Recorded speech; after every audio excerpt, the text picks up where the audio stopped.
Good afternoon, Scott Baker on this fine Saturday. How are you today? Dynamite, last day of February. This is not a leap year, right? Today is the last day of February. It is last day. There you go. Great.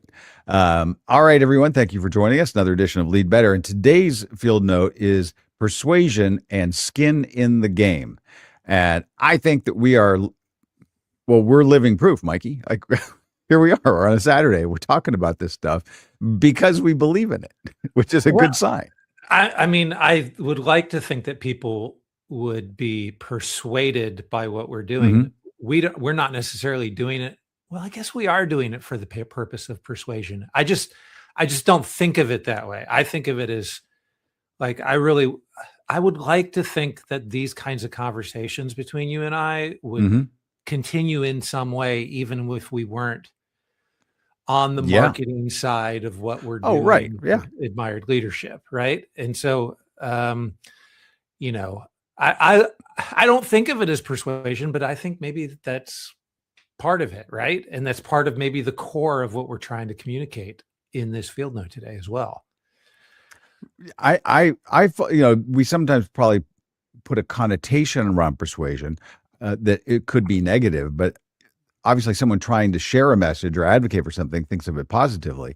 But I think in general, I like when somebody is trying to persuade me, like say, because at the heart of that, and I kind of go back to that Chris Anderson definition from one of his books about the theory behind the TED Talks, was that you are upgrading. Your hope should be to upgrade the worldview of the person that you're communicating with.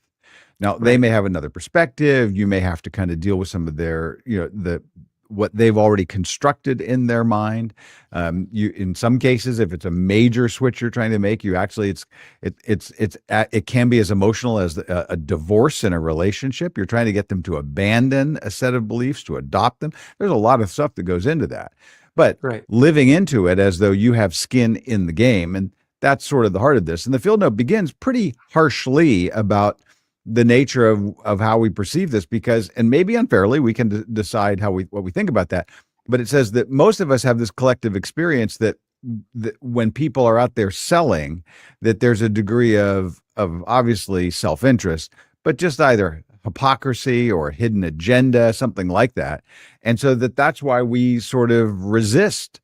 And I would like to think that maybe humanity is a little bit better than that there's a lot of people trying to kind of advocate for things that they think really will help you, and they really believe that. Ultimately, the field note's going to talk about the skin in the game part, but what do you think about that in general? Do you think, I don't, we have to put a pie chart on it, but how much persuasion, selling, advocating is done by people who really know that they don't believe in the thing that they're advocating for?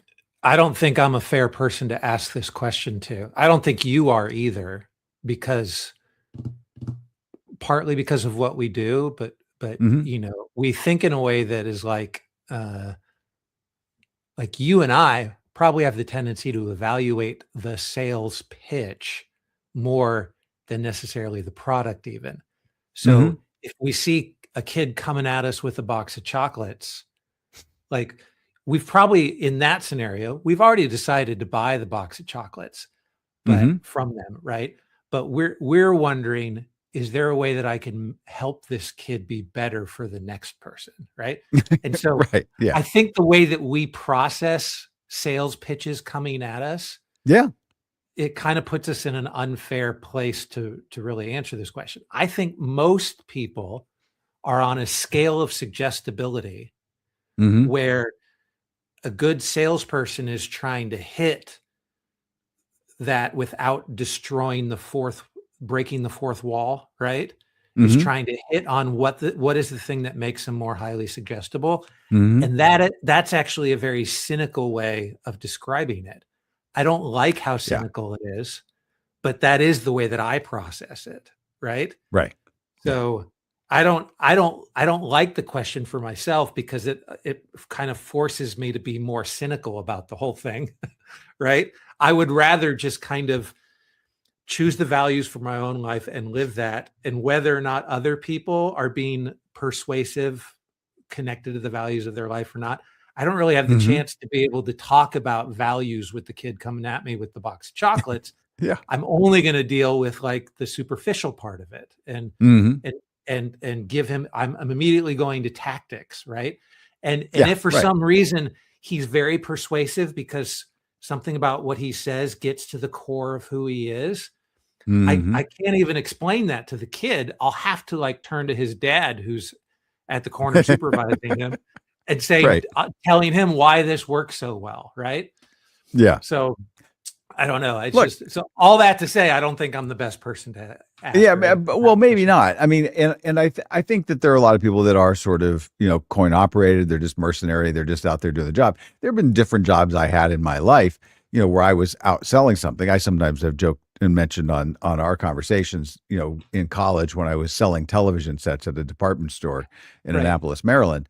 Now, Now I that brings actually, up a great point then. So yeah, let's talk about it in an analogy that we're all familiar with, whether we've had to go okay, through it or not. Sell me this pen, right? yeah, right, yeah, This whole thing of like, sell me this pen is kind of a dumb exercise in a job hmm interview if you know mostly what the salesperson is going for.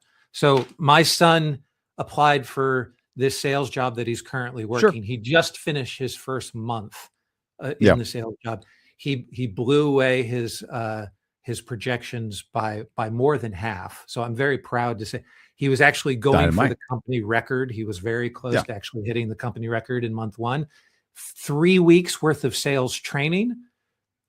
During the interview process, it wasn't quite a sell me this pen kind of scenario, but hmm the sales manager said to him, choose whatever you want, something that you're passionate about, and sell me on it. Right. So hmm it right, was essentially the same thing. And what my son did was had the advantage of having some relationship with him earlier, and he knew that the sales guy who put him in this scenario enjoyed football.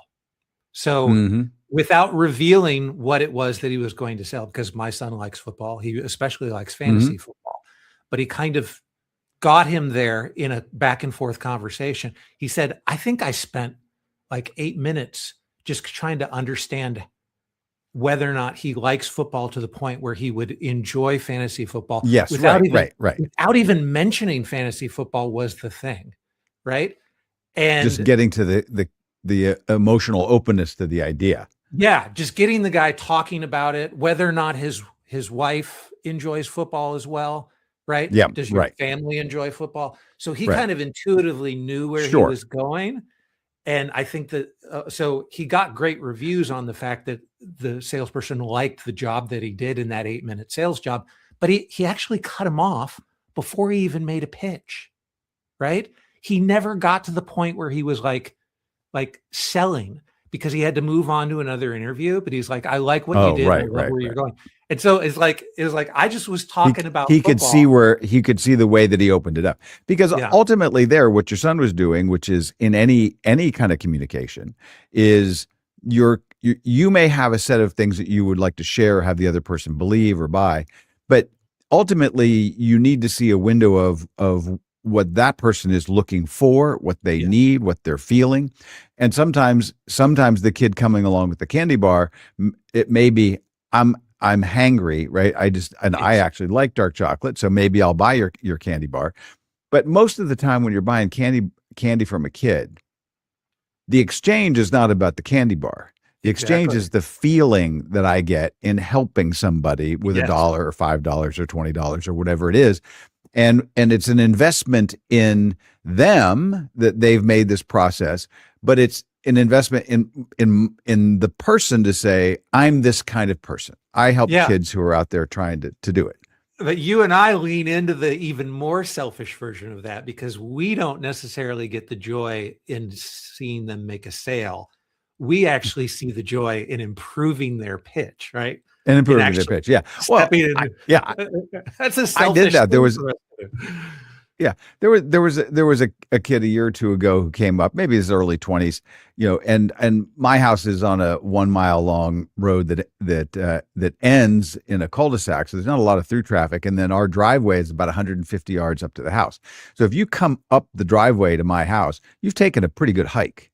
You found yourself in a tucked away neighborhood. You hiked back, and he was selling insect treatments, just pest control. And we have a very fine company that does that. And the kid came and he said, and he was like, hey, we do this, and we can and it's dirt cheap, probably half what you're paying. And I let him kind of go through it, and I didn't spend a lot of time, but I just said, I can't remember what his name was. Let's say it was Andy. I said, Andy, I am very impressed by your attitude. I said, now this is not, I'm just putting this into context. I live in a nice house. I mean, there are plenty of nicer houses than mine, but it's like you would walk up, you'd be like, okay, yeah, I can see what's going on. And I said, what about the walk up to my house made you feel like dirt cheap would be the so thing funny. that would really cause me to respond? We do that kind Like of thing. the dirt cheap would actually be a danger to me. Yeah. Right. And he goes, oh. Yeah. And he really thought that through. That's fantastic, right? Yeah. But in a lot of ways, that confrontation could have, like, you were taking a bit of a risk there with Andy. Yeah. Right. Because you didn't really know. Well, but that risk he was struck like, me as somebody who would actually think about this. Right. Right. Because I'm like, maybe my neighbors need something. I said, they're also not going to be like dirt cheap's not going to be the thing that probably lands them. For somebody else, and for me, some other product that is dirt cheap would be the perfect answer, because it'd be like, I need this, but I don't really care about the cost of it or want to research it. So do that for me. So, but in the end, I want the guy that's selling me pest control to be like, this is the pest control I use at my house, and actually mean it and actually be able to speak to it, which is what the field note is saying, which is when we're in persuasion, what we're looking for is that it's manifest in action, that we're seeing that, and that the shared experience of what I'm asking you to participate in, I'm participating in. And so we know that for people reading field notes. Yeah. Let's help Andy and my son here. Okay. Okay. So my son doesn't own a home, but he's selling services to new homeowners. Sure. Right. So security, internet, all the things that you think about when you buy a new home. Right. Which is very much what Andy was doing, but he was doing it door to door. Right. Okay.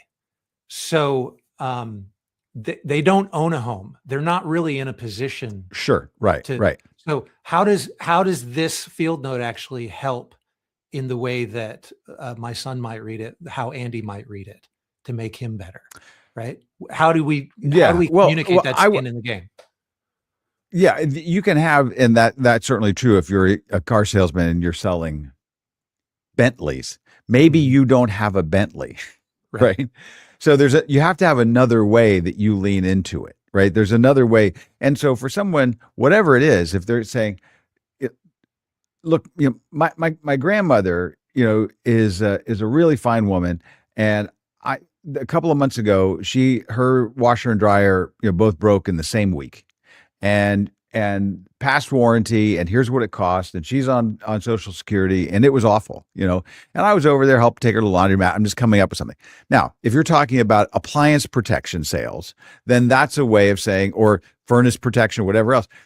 Some people are buying this because they do have a cost concern. They don't mind putting in it, a little bit by little bit and not getting hit by the big cost. Some people just want peace of mind, right? They just want to feel like they're doing the right thing. They want to feel like, everybody's trying to save money, save time, live a better life, whatever those things are, feel more, secure.